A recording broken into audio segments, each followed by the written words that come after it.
Mayor पद के उम्मीदवार हैं, नामांकन करके पहुंचे हैं। आप देख सकते हैं काफी संख्या में इनके समर्थक जो है सो भीड़ में आ चुके हैं।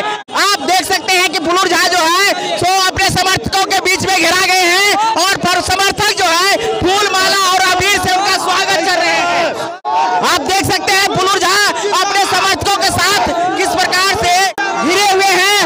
आप देख सकते हैं फुलूर झा जो है अपने समर्थकों के बीच घिरे हुए हैं और समर्थक जो है लगातार उनको फूल माला और अबीर से जो है स्वागत कर रहे हैं, आगे बढ़ रहे हैं। तो पीछे आपको बता दें, देख लीजिए फुलूर झा का जो समर्थक है, जबरा समर्थक जो इनको आगे आगे लेते जा रहे हैं। देख सकते हैं फुलूर झा जो है अपने समर्थकों के बीच में किस प्रकार से आगे बढ़ रहे हैं। आपको बता दें ये है जबरा समर्थक। आपको बता दें कि ये फुलूर झा का जबरा समर्थक जो उनको फूल माला के साथ में स्वागत कर रहे हैं। क्या कहना चाहिए, कैसा लग रहा है? बहुत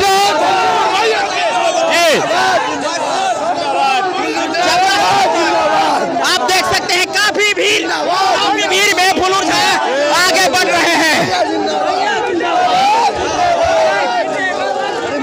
तो ये है फुलूर झा का समर्थक, ये जबरा समर्थक जो आप देख सकते हैं काफी संख्या में जबरा समर्थक उनको